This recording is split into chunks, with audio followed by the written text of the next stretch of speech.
வணக்கம் நண்பர்களே. இந்த அற்புதமான இளவெயில் காலையில் பசுமை பொலிந்து நிற்கக்கூடிய இந்த சூழல்ல நின்று கொண்டு என்கிட்ட அடிக்கடி வரக்கூடிய ஒரு சந்தேகத்திற்கு பதிலளிக்கிறேன். என்னுடைய இந்த சின்ன காணொளிகளை தொடர்ந்து பார்க்குறவங்க இருக்கிறாங்க. அவங்களுக்கு ஒரு விதமான ஊக்கத்தை அளிக்கக்கூடியதாக இருக்கு. நான் பொதுவாகவே எதிர்மறையான விஷயங்களை சொல்லும்போது அதை ஒரு அறைகூவலாக எடுத்துக்கிட்டு தான் சொல்லுவேன். இதெல்லாம் ஒன்றும் உருப்படாதுங்க, இதெல்லாம் சரியா வராது நான் சொல்றதில்லை. அதை பொய்யா சொல்லவும் இல்லை. ஏன்னா அப்படி என் கண் முன்னால பார்த்த எல்லாத்துடனும் போரிட்டு இருக்கிறேன். குறிப்பிடத்தகுந்த வெற்றிகளை அடைஞ்சிருக்கேன். ஆக அந்த வெற்றிகளை அடைந்தவன் என்ற நிலையில் இருந்து கொண்டு தான் அதெல்லாம் சொல்லிட்டு இருக்கேன். அந்த வெற்றிகளை ஒவ்வொருவருக்கும் சாத்தியம் என்ற அளவில் தான் சொல்றேன். அந்த வெற்றிகளை நீங்க அடைகிறது எப்படி என்று தான் சொல்றேன். ஆகவே எதிர்மறை பண்பு எனக்கு இருக்காது. ஆனா எதிர்மறையான அம்சங்களை சுட்டி காட்டுதான் இருப்பேன். நம்முடைய சமூகத்தில் இருக்கக்கூடிய பொதுவான மனநிலைகள், நம்முடைய ஒவ்வொருத்தட்டை இருக்கக்கூடிய குறைபாடுகள், நம்முடைய பயங்கள், நம்முடைய பதற்றங்கள், அந்த பயமும் பதற்றமும் ஒரு மிடில் கிளாஸை நம்மளை எப்படியெல்லாம் அற்பத்தனத்தை நோக்கிட்டு செல்லுது. அறிவுக்கு எதிரான ஒரு மனநிலையை எப்படி நம்ம சமுதாயம் உருவாக்கி வச்சிருக்கு, இது எல்லாத்தையும் நான் தொடர்ந்து பேசிட்டே இருக்கேன். ஆனா இது ஒவ்வொன்றையும் கடந்து செல்லக்கூடிய வழி என்ன என்பதை சொல்லுவேன். அந்த வழியை காட்டுவது மட்டுமல்ல, அதை எப்படி உருவாக்கி வைத்திருக்கிறேன் என்று சொல்லுவேன். ஒருத்தர் அங்க வர முடியும் என்கிற வாய்ப்பை சுட்டி காட்டுவேன். நீங்க பார்த்திருக்கலாம். அந்த ஒரு நம்பிக்கை ஊட்டுவதுதான் இந்த காணொளிகள் எல்லாமே. அப்போ பலர் கேட்பாங்க, இதெல்லாம் ஒரு தன்னம்பிக்கை உரைகள் மாதிரி இருக்கே. நண்பர்களே, இந்த தன்னம்பிக்கை உரைகள் இருக்கு இல்லையா, அதை எழுத்தாளர்கள் கொஞ்சம் குறைச்சி மதிப்பிடுவாங்க. அது அவங்க மதிப்பிடுறதல்ல. தன்னம்பிக்கை உரையாளர்கள் இங்க வந்த போது அதுக்கு எதிராக இங்க ஏற்கனவே இருந்த முன்னோடிகளான தமிழ் இலக்கியவாதிகள் ஒரு ஏளனத்தை உருவாக்கிட்டாங்க. இவங்க அதை இன்ஹெரிட் பண்றாங்க. அதை அப்படியே இவங்க வாங்கி வச்சுக்கிறாங்க, யோசிக்கிறது இல்லை. அது ஏன் வந்தது, அதனுடைய பங்களிப்பு என்னங்க பத்தி இவங்க யோசிக்கிறது இல்லை. 1970, 80களில் இங்க இருக்கக்கூடிய தமிழ் நவீன இலக்கியம் என்பது நவீனத்துவ இலக்கியம், மாடர்னிஸ்ட் லிட்ரேச்சர். மாடர்னிசம்ங்கிறது நவீன இலக்கியத்துக்குள்ள உருவான ஒரு ஸ்கூல் ஆஃப் தாட், ஒரு தனித்தன்மை. நவீனத்துவத்திற்கு என்ன அம்சம் இருக்குன்னா, அறிவியல் மீதான நம்பிக்கை, மனிதனை தனி மனிதனாக மட்டுமே எடுத்துக்கிட்டு பார்க்கறது, சொசைட்டியை விட தனி மனிதனுக்கு அதிக அழுத்தம் கொடுக்கிறது, தனி மனிதனை அப்படியே காலத்தின் முன், வெளிமுன், சமூகத்தின் முன்னால் வச்சு பார்க்கறது. அப்படி பார்க்கும்போது தனி மனிதன் மேல வரக்கூடிய அவநம்பிக்கையையும் கசப்பையும் முன்வைப்பது. மனிதன் என்பவன் காம குரோத மோகங்களால் மட்டுமே ஆனவன் என்று வழிபடுவது. லட்சியவாதங்கள், பெருங்கனவுகள், பெரிய ஐடியாலஜி கருத்துரைகள் ஆகியவற்றில் இருந்து விலகி அதை தனி மனிதனை எப்படி பாதிக்குது, தனி மனிதனுடைய அற்பத்தனமும் அச்சமும் சிறுமை எப்படி அந்த பெரிய பெரிய விஷயங்களை இல்லாமலாக்கு என்று பார்ப்பது, இதெல்லாம் தான் நவீனத்துவத்தில் இருக்கு. அதுக்கு பல காலங்கள் இருக்கு. அதுக்கு முன்னாடி தான் மார்க்சியம் எல்லாம் வந்திருக்கு. அது ரஷ்யா மாதிரி ஒரு நாடை உருவாக்கிச்சு. ஆனால் அந்த நாட்டில் உருவான அழிவுகள், அந்த நாட்டு எவ்வளவு ஆட்களை கொலைக்கு கொடுத்தாங்க அப்படிலாம் வெளிப்படுது. அதெல்லாம் சேர்ந்தா மாடர்னிசத்தை உருவாக்குது. அப்புறம் 2 உலகப் போர்கள். அந்த உலகப் போரில் நடத்துனவங்கெல்லாம் பெரிய பெரிய ஐடியாலஜி பேசினாங்க. ஆனால் 1 கோடி 2 கோடி ஆட்களை கொல்ல கொடுத்தாங்க. ஆகவே ஒட்டுமொத்தமாக ஒரு அவநம்பிக்கை இந்த நவீனத்துவர்கிட்ட உண்டு. மனிதர்களை பற்றின அவநம்பிக்கை, ஐடியாலஜி பற்றின அவநம்பிக்கை, வரலாறு பற்றின அவநம்பிக்கை, மொத்தமாக காஃப்கா, கம்யூ, சார்த்தர்னு அதனுடைய முகங்கள் எல்லாமே அவநம்பிக்கை முகங்கள். இந்த அவநம்பிக்கையை தான் இந்தியாவிலேயே நவீனத்துவம் எடுத்துக்கொண்டார்கள். என்ன காரணம்னா, இந்திய சுதந்திர போராட்டத்தின் இறுதி காலத்தில் தான் இங்கே நவீனத்துவம் தோன்ற ஆரம்பிக்குது. அப்போ இந்திய சுதந்திரத்தின் இறுதி காலத்திலேயே இங்கே மத கலவரங்கள் வர ஆரம்பிச்சாச்சு. தேர்தல்களில் எல்லா விதமான ஊழல்களும் வர ஆரம்பிச்சாச்சு. சாதி மதவாதங்கள் வர ஆரம்பிச்சாச்சு. சுதந்திர போராட்டத்தை உருவாக்கிய அந்த பெரிய லட்சிய கனவுகள் எல்லாமே கொஞ்சம் கொஞ்சமாக தரதட்ட ஆரம்பிச்சாச்சு. சுதந்திர போராட்டத்தில் அதிதீவிரமாக ஈடுபட்டவங்க எல்லாமே மனங்க சந்து வெளியேறின காலம் அது 50கள். சுதந்திர போராட்டத்தில் வெள்ளக்காரன் கூட நின்று அவனுக்கா போராடுறவங்க எல்லாம் காங்கிரஸ் தொப்பியை போட்டு காங்கிரஸ் பதவி அடைஞ்சு அரசியலில் உலா வர தொடங்கின காலம் கூட உங்களுக்கு தெரியும். இப்போ கன்னியாகுமரி ஜில்லாவிலேயே 1947 ஆகஸ்ட் 15 வரைக்கும் பிரிட்டிஷ்காரன் கூட நின்றவரும் பிரிட்டிஷ்காருடைய கம்பவுண்டரும் ஆகிய டாக்டர் மத்தியாஸ் தான் 1950 காங்கிரஸுடைய வேட்பாளராக எலெக்ஷன் ஜெயிச்சு பாராளுமன்றத்துக்கு போறார். இது இந்தியா முழுக்க நடந்தது தான். அது வேற ஒரு கதை. ஆகவே ஒரு சோர்வு வர ஆரம்பிச்சு, ஒரு சலிப்பு வர ஆரம்பிச்சு. இந்த லட்சியங்களுக்கெல்லாம் ஒன்றும் அர்த்தம் கிடையாது, யதார்த்தம் வேற. மனிதன் அற்பமானவன், வெறும் ஆங்ஸைட்டியாலையும் பயத்தாலையும் காம குரோத முகங்களால் ஆனவன் என்ற பார்வை வர ஆரம்பிச்சது. இதெல்லாம் தான் நவீன தோழர் முன்வைத்தார். அந்த கசப்பு மறுபடியும் வளர்ந்தது.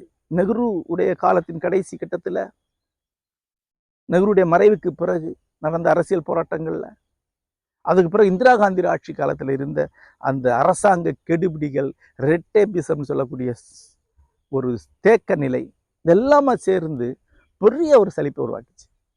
அதுக்கு எதிராக நக்சலைட் இயக்கம் உருவாகுது, அது தோல்வி அடையுது.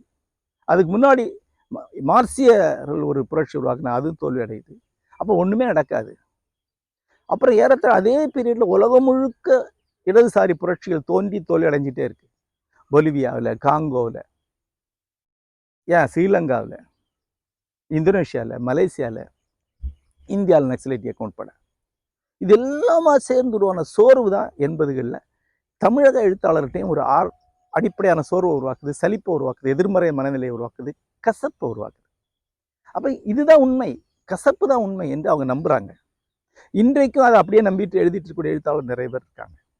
அது அந்த காலகட்டத்துடைய கசப்பு. அந்த காலகட்டத்து மேதைகள்கிட்ட அது இருந்தது. சுந்தரராமசாமிகிட்ட இருந்தது, அசோகமித்திரன்ட்ட இருந்தது, ஜி நாகராஜன்ட்ட இருந்தது,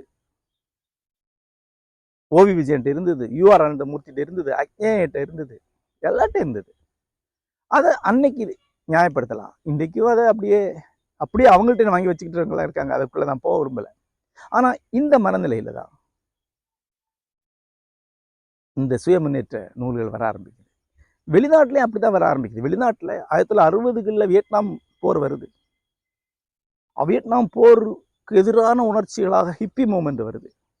அந்த ஹிப்பி மூமெண்ட்ல இருந்த எல்லாருமே உலகப் போருக்கு பிறகு பிறந்தவங்க. அந்த சோர்வு காலகட்டத்தில் இளமை பருவத்தை கழித்தவங்க.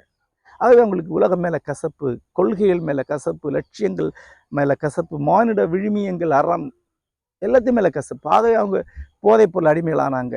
எல்லாத்தையும் விட்டு ரோட்ல அலையக்கூடியவங்களானாங்க. அப்படி ஒரு பெரிய ஹிப்பி மூமெண்ட் 70கள் உருவாயிடுச்சு.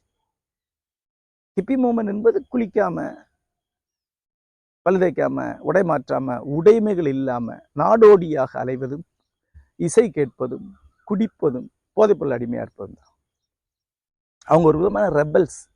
அமெரிக்காவை அப்படியே அதிர வச்சாங்க அவங்க. அந்த அலை ஒரு அதிகம் நீடிக்க முடியாது. எதிர்மறை பண்புகளை மனிதன் காலம் நீண்ட காலம் நீடிக்க முடியாது. எவ்வளவு வார், எவ்வளவு பஞ்சம், எது வந்தாலும் ஒரு 10 ஆண்டுகளுக்கு மேல எதிர்மறை மனநிலை உலகத்துல நீடிக்காது. சிந்தனையாளர்கள் மட்டும் அதில் உட்காந்துருப்பாங்க, சாமானியர்கள் அதில் உட்கார முடியாது. சாமானியர்களுக்கு வாழணும் இல்லையா? சிந்தனையாளர்கள் 100 வருஷம் எதிர்மறை தன்மையோட இருப்பாங்க. சாமானியர்கள் உடனே அதில் வெளியே வந்துடுவாங்க. ஒரு சாவு வீட்டுக்கு போங்க, அதிகபட்சம் 6 மாசத்துல அவங்க வெளியே வந்துடுவாங்கல்ல. அதே மாதிரி தான் அவங்க மனித குலம் வெளியே வந்தது. ஹிப்பி மூமெண்ட்லேருந்து வெளியே வந்தாங்க. வெளியே வந்த பிறகு அவங்களுக்கு மறுபடியும் தங்களை வாழ்க்கை உருவாக்கிக்கிறதுக்கான ஒரு நம்பிக்கை தேவைப்பட்டது. எதை நம்பலாம்?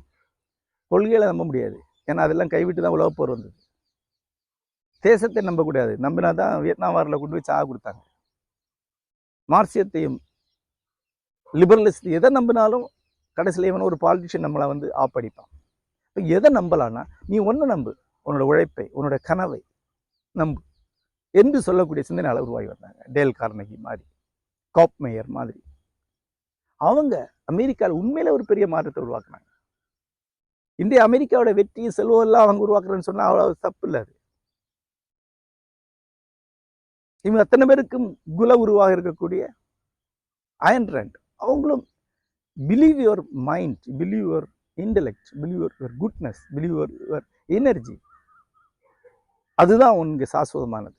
உன்னை நம்பு, உன்னை நிகழ்த்திக்கொள், வெற்றி பெறும் என்று அவங்க சொன்னாங்க. அந்த சிந்தனைகளை இங்கே கொண்டு வராங்க. இங்கே கொண்டு வரும்போது இங்கே உள்ள மொத்த சூழல் என்பது சோர்வு தான். 1980 என்பது வேலையில்லா திண்டாட்டம். பொருளாதார வளர்ச்சி 2% கூட கிடையாது. பொதுத்துறையில் வேலையே கிடையாது. அரசாங்க வேலை தவிர எந்த வேலையும் கிடையாது. அரசாங்க வேலை ரொம்ப குறைஞ்சிட்டே இருக்கு. வேலையில்லா திண்டாட்டத்தில் உச்சி. அந்த காலத்தில் அந்த படங்களை பாருங்க, வறுமை நிறை, சிவப்பு, பாலைவனச்சோலை, எல்லாமே வேலையில்லா திண்டாட்டத்தை பற்றின படம் தான். பசி, வேலையில்லா இளைஞர்களை பற்றின படம் தான்.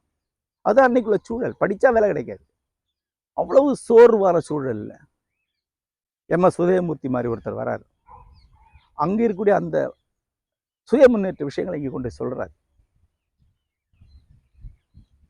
மெர்வின் மாதிரி ஒருத்தர் வரார், அப்துல் ரஹீம் மாதிரி ஒருத்தர் வரார். அவங்க எல்லாம் வந்து அந்த சுய முன்னேற்ற கருத்துக்களை இங்க சொல்றாங்க. Believe your self, strengthen your self, try heart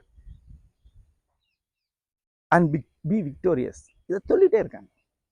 இது தமிழகத்துக்கு சொல்ல வேண்டிய அவசியம் இருக்குங்க. ஏன்னா ஒரு சராசரி தமிழ் பையன் எப்படி இருந்து பிறக்கிறான்? ஒரு கிராமிய பின்னணியில் பிறக்கிறான்.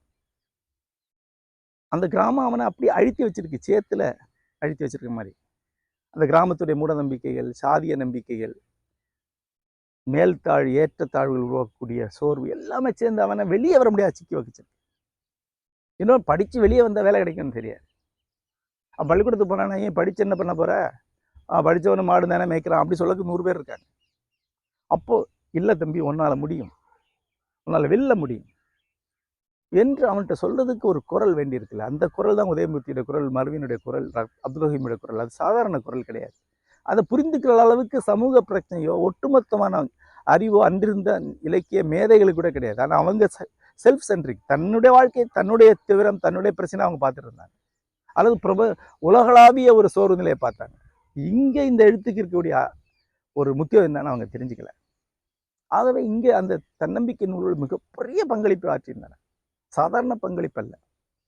எனக்கு தனிப்பட்ட முறையில் ஒரு 100 பேரையாவது தெரியும். இந்த MS உதயமூர்த்தி மாதிரியான சமூக யதார்த்தத்தை, தனி மனித மீட்பை சொன்னவர்களின் வழியாக தங்களுடைய வாழ்க்கையை வெற்றிகரமாக நிகழ்த்தி கொண்ட 100 பேரையாவது என் பெயரை சொல்ல முடியும்.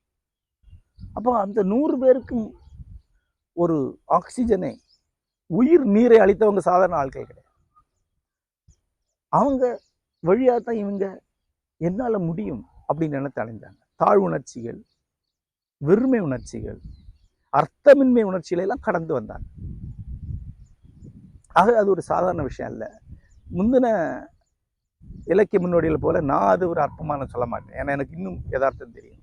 அந்த இலக்கிய மேதைகளை ஒட்டி இன்னைக்குள்ள சில சூடோ இலக்கியவாதிகள், சின்ன சின்ன இலக்கியவாதிகள் மறுபடியும் கசப்பை முன்வைப்பது போல நான் முன்வைக்க மாட்டேன். ஆனால் நான் வாழ்க்கையில உச்சக்கட்ட கசப்பு வழியாளி வந்தேன். தமிழ் இதை பார்த்தா தெரியும். வாழ்க்கையில உச்சக்கட்ட இழப்புகள், துயரங்கள், கசப்பு வழியாக கடந்து வந்த நான் நம்பிக்கையின் குரலை பேசும்போது ஒன்றுமே இல்லாம அப்படியே பத்திரமா ஒரு வீட்டில் பிறந்து, பத்திரமா படிச்சு, பத்திரமா வேலைக்கு போய், பத்திரமா ரிட்டையர் ஆகிற ஆட்கள் இருக்காங்க. அவன் கசப்பு உலகம் இருட்டுன்னு சொல்லிட்டு இருப்பான். ஏன்னா அவனுக்கு அதை சொல்றதுல ஒரு திரில் இருக்கு, அவ்வளவுதான். அல்லது அவன் வென்று அந்த வெற்றியுடைய சுவையை அறியலை, ஆனா அவனுக்கு கசப்பு தான் அவன்கிட்ட மிஞ்சுது. நான் வரேன். நான் சொல்றது இந்த காலகட்டத்திற்கான ஒரு சுய முன்னேற்றம். போன காலகட்டத்தில் உன்னால முடியும், வெல்ல முடியும் என்று சொன்னாங்க இல்லையா, அது அந்த காலத்துடைய செய்தி. ஹிப்பி மூமெண்ட்டுக்கு பிறகு காப்மேயர் சொன்னார் என்றால் 70 வேலையில்லா திண்டாட்டம், பொருளாதார தேக்க நிலை, அரசியல் இயக்கங்களுடைய சோர்வு, வீழ்ச்சி ஆகியவற்றுக்கு பிறகு, நெருக்கடி நிலை போன்ற ஒரு எதிர்மறை சூழலுக்கு பிறகு உதயமூர்த்தி சொன்னார் என்றார். அது வேறொரு குரல், வேறொரு அறைகூவல். இந்த காலகட்டத்துக்கான சுய முன்னேற்றம் என்பது வேற.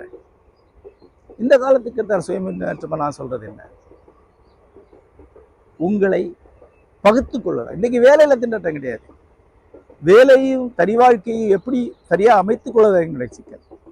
இன்னைக்கு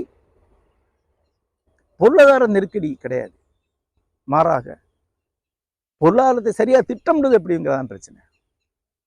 இன்றைக்கு உளச்சோர்வு என்பது இல்லாமையினால் வரக்கூடிய உளச்சோர்வு அல்ல, வாழ்க்கையை சரியான முறையில் நிகழ்த்தி கொள்ள முடியாத வரக்கூடிய உளச்சிக்கல். அப்போ லௌகியமான வாழ்க்கை இன்னைக்கு நான் சொல்லலை, அது உனக்கு நிறைய வாய்ப்புகள் இருக்கு. அதற்கான பயிற்சியில் அடையக்கூடிய நிறுவனங்கள் நிறைய இருக்கு. அது MS உதயமூர்த்தி போன தலைமுறையில் சொன்னாரோ அதை முறையான பயிற்சி கொடுக்கறதுக்கான நிறுவனங்கள் இன்னைக்கு ஆயிரக்கணக்கில் இருக்கு. தன்னம்பிக்கை, ஒரு தேர்வை எதிர்கொள்ளக்கூடிய தன்னம்பிக்கை, ஒரு வேலையை செய்யக்கூடிய தன்னம்பிக்கை அளிக்கக்கூடிய நூற்றுக்கணக்கான, ஆயிரக்கணக்கான பயிற்சியாளர் இன்னைக்கு இருக்கிறாங்க. அங்கே நீ போகலாம், வெல்லலாம். ஆனால் அதற்கு அப்பால் உங்களோட வாழ்க்கையில கிரியேட்டிவிட்டி படைப்பூக்கு என்ற ஒரு சின்ன போர்ஷனை வைக்கலைன்னா வரக்கூடிய எம்டினஸ் பற்றி நான் சொல்கிறேன். உங்கள் வாழ்க்கையில் இருக்கக்கூடிய தவிர்க்க முடியாத சோர்வு என்பது அந்த கிரியேட்டிவிட்டி இல்லாதனால என்று சொல்கிறேன். வேலை போன எஞ்சின நேரம் முழுக்க இன்றைக்கு பெருகி சூழ்ந்திருக்கக்கூடிய கேளிக்கையில் நீ செலவழிச்சிங்கன்னா வெறுமை நோக்கி செல்வீங்க. அந்த வெறுமை தான் உங்களை டிப்ரெஷனுக்கு கொண்டு ஆகும்னு சொல்கிறேன். உங்களை சூழ்ந்திருக்கக்கூடிய சமூக வலைத்தள உலகம் என்பது உங்களை எதிர்மறை பண்புகளை நோக்கி தள்ளுது. இன்னொருத்தர்கிட்ட இம்ப்ரெஸ் பண்ணும், இன்னொருத்தர்கிட்ட கவனத்தை வார்க்க நீங்கள் ஆரம்பிச்சிங்கனாலே நீங்கள் எதிர்மறை ஆகிடுவீங்க. உங்களை நிகழ்த்தி கொள்ளக்கூடிய உங்களுடைய கிரியேட்டிவிட்டி வெளிப்படக்கூடிய செயலை நீங்கள் கண்டடையலைன்னா நீங்கள் எதிர்மறை பண்பு அடைவீங்க. நீங்கள் நெகட்டிவ் ஆகிட்டீங்கன்னா நீங்கள் நெகட்டிவிட்டியை பரப்புவீங்க. நீங்கள் டிப்ரெஸ் ஆவீங்க, டிப்ரெஷனை பரப்புவீங்க. அப்படி டிப்ரெஸ் ஆகி டிப்ரெஷனை பரப்பக்கூடிய பல்லாயிரம் பேருடைய பெருந்தொகையை தான் சமூக வலைத்தளம் சொல்கிறோம். அதற்கு வெளியே உங்களுடைய கிரியேட்டிவிட்டி எங்கே கண்டடையலாம், எப்படி கண்டடையலாம், அதனுடைய பயன் என்ன என்று சொல்கிறேன். இது வேறு வகையான சுய முன்னேற்றம். இது வெறும் ஆன்மீக பிரச்சாரம் அல்ல, பழைய போன்ற வெற்றி பெறுவதற்கான சூத்திரங்கள் அல்ல. இது வாழ்வதற்கான ஒரு வழி, ஒரு அறைகூவல். அதை தான் திருப்பி திருப்பி சொல்லிட்டு இருக்கேன்.